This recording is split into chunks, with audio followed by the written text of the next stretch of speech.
সামনের সিটের একজন বয়স্ক ভদ্রলোক বলেন, বাবা, তোমাদের এত সুন্দর চোখ জুড়িয়ে যাবার মতো জুটি এমন তো সহজে চোখে পড়ে না। তাও কেন এমনভাবে ঝগড়া করছো বলো তো? এ তো মোটে ভালো কথা না, বুঝলে গিন্নি? এদের দেখে আমাদের সেই সময়ের কথা মনে পড়ে যাচ্ছে, যত ঝগড়া তত প্রেম। অমৃতার মুখ লাল হয়ে যায়। এরা ভাবছে রাহুল আর সে স্বামী স্ত্রী। নিজের দুটো বাচ্চাকে নিয়ে মুভি দেখতে এসেছে। রাহুলও লজ্জায় পড়ে যায়। কিন্তু এদের কথার প্রতিবাদ করে ভুল ভাঙাতে যাওয়াও এখানে বাতুলতা। তাই সে আর্যর হাত ধরে উঠে দাঁড়ায় আর থিয়েটার থেকে বেরিয়ে যায়। অমৃতা আর হিয়ার মুভি দেখার কোনো ইচ্ছেই ছিল না আর। কিন্তু না চাইতেও মুভির শেষ পর্যন্ত ওখানেই বসে থাকে ওরা। হোটেলের টপ ফ্লোরে পৌঁছে লিফট থেকে বেরিয়ে রাহুল ইশারায় ওর বডিগার্ডদের চলে যেতে বলল। থিয়েটারে যেসব ঘটনা ঘটেছে তাতে আর্য একটু বিভ্রান্ত ছিল। দেখো বাবা, তোমার বয়সটা কম, এখনো তোমার সেই বোধ হয়নি যে কার সঙ্গে মেশা উচিত, কার সঙ্গে মেশা উচিত নয়, কে বন্ধু হওয়ার যোগ্য আর কে বন্ধু হওয়ার যোগ্য নয়। তুমি যতদিন না এগুলো বোঝার মতন বড় হচ্ছ, আমার কথা মতো তোমাকে চলতে হবে। এই যে আমাদের সামনের সুইটে একজন সুন্দরী আন্টি থাকেন, ওনার সঙ্গে তোমার মেলামেশা করাটা ঠিক না। উনি ভালো নন, ওনার সঙ্গে মেলামেশা করলে তোমার ক্ষতি হতে পারে। আর্য এমনিতেই লাজুক, চুপচাপ ধরনের ছেলে, কিন্তু অমৃতার নামে তার বাবার বলা এই খারাপ কথাগুলো শুনে তার মন যেন বিদ্রোহী হয়ে যায়। সে রাহুলের দিকে স্পষ্ট চোখে তাকিয়ে বলল, না, উনি খুব ভালো, খুব খুব ভালো, উনি আমার মা। এসব তুমি কি বলছো আর্য? উনি কেন তোমার মা হতে যাবেন?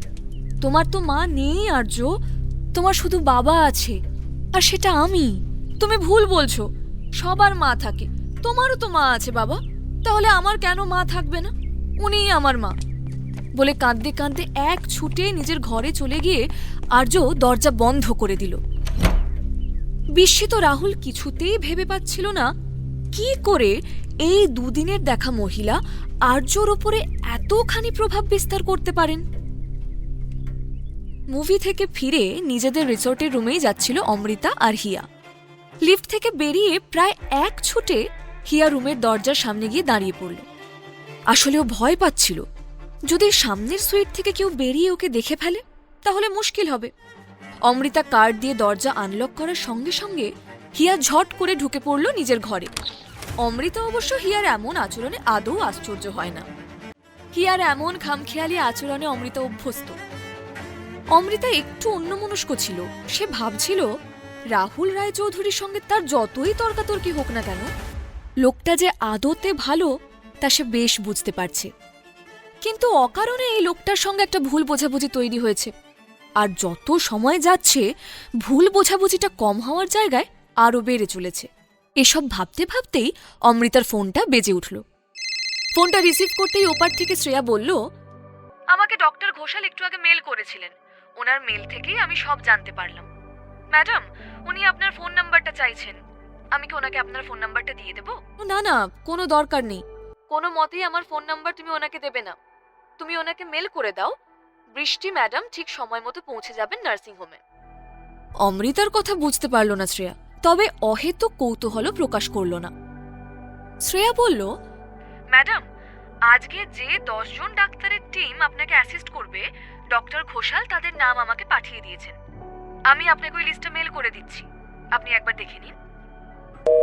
ফোনটা রেখে অমৃতা দেখল হিয়া বেশ গম্ভীর মুখে সামনে চেয়ারে বসে পায়ের উপর পা তুলে কিছু একটা ভাবছে। আমার সোনা মা কত বড় হয়ে গেছে, এখন তো মাকে ছাড়াই সব কাজ নিজে নিজে করে নিতে পারে। এখন তো মা ঘরে না থাকলেও আমার সোনা হিয়া মা সব সুন্দর করে সামলে নেয়। তোমাকে এখন খুব দরকারি কোনো কাজে বাইরে যেতে হবে, তাই তো? ডোন্ট ওয়ারি মা, আমি এখন বড় হয়েছি, খিদে পেলে রুম সার্ভিসকে বলে খাবার আনিয়ে নেব, জল তেষ্টা পেলে জলও খেয়ে নেব, একটুকুও দুষ্টুমি করব না, আর আমার কোনো অসুবিধাও হবে না, তুমি নিশ্চিন্ত মনে যাও। আসলে হিয়া নিজেও চাইছিল আর্যর সঙ্গে দেখা করে কথা বলতে। অমৃতা চলে গেলে তার সুবিধাই হয়। হ্যাঁ মা, আজ আমি আমার পিসির অপারেশন করতে যাচ্ছি, তুমি আমার জন্য প্রার্থনা করো যেন আমি ঠিক করে অপারেশনটা করতে পারি। তোমার পিসি দিদার প্রাণ যেন বাঁচাতে পারি। তোমার অপারেশন খুব ভালো হবে মা, আর পিসি দিদাও একদম সুস্থ হয়ে যাবে। Best of luck. হিয়ার কথা শুনে ওকে কাছে টেনে আদর করল অমৃতা। তখনই অমৃতার মোবাইলে শ্রেয়ার মেল ঢুকল। মেলটা খুলে চমকে গেল অমৃতা। যে 10 জন জুনিয়র ডাক্তারের প্যানেল আজকে অমৃতাকে ওর বাণী পিসির অপারেশনে সাহায্য করবে বলে কথা রয়েছে, তাদের মধ্যে 7 নম্বরে মোনামি ব্যানার্জির নামটাও জলজল করছে। অমৃতা ভেবে পেল না এখন এই ঝামেলার হাত থেকে সে কি করে বাঁচবে। এই প্যানেল থেকে মোনামিকে বাদ দেবার কোনো যথাযথ কারণ ওর কাছে নেই, কিন্তু কিছু একটা তো করতেই হবে। এদিকে নার্সিংহোম থেকে পরপর বেশ কিছু মেল এসেছে। তারা লিখেছে তাকে রিসিভ করার জন্য তারা এয়ারপোর্টে গাড়ি পাঠাতে চায়। অমৃতা ঘড়ি দেখল, তারপর রিপ্লাই করল যে তাকে অভ্যর্থনা জানাতে কাউকে এয়ারপোর্টে পাঠানোর দরকার নেই, সে নিজেই পৌঁছে যাবে। মেল পাঠিয়ে অমৃতা রওনা হলো নার্সিংহোমের উদ্দেশ্যে। নার্সিংহোমে বাণী পিসির কেবিনের সামনে প্রদ্যুৎ বাবু, তার স্ত্রী সুলেখা আর নেহা দাঁড়িয়েছিল। মোনামিও অ্যাপ্রন পরে চলে এলো। মোনামি আজকে সাংঘাতিক খুশি আর উত্তেজিত।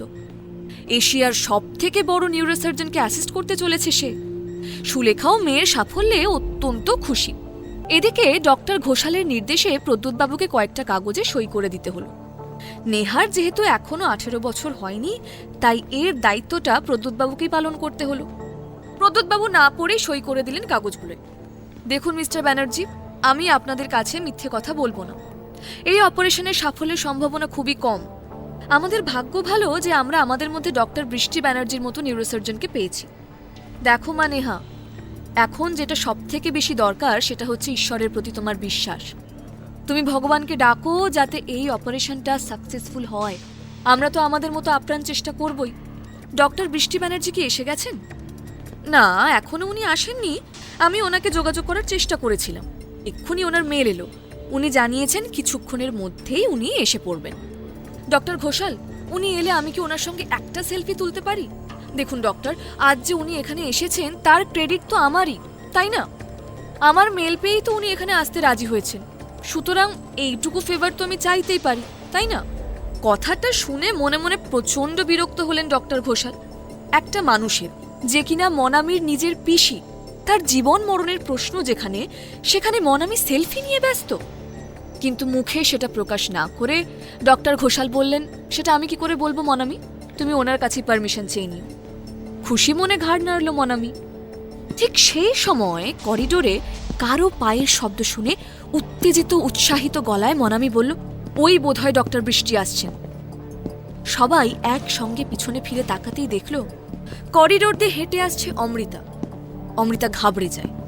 সবাই ডক্টর বৃষ্টি ব্যানার্জির জন্য অপেক্ষা করছে, কিন্তু অমৃতা কিভাবে সবার চোখ এড়িয়ে অপারেশন থিয়েটারে যাবে? অমৃতাই যে ডক্টর বৃষ্টি, এই সত্যিটা কি এবার প্রকাশ করতেই হবে অমৃতাকে? আজই ডাউনলোড করুন পকেট FM এর অ্যাপটি আর শুনতে থাকুন এক যে ছিল কন্যা।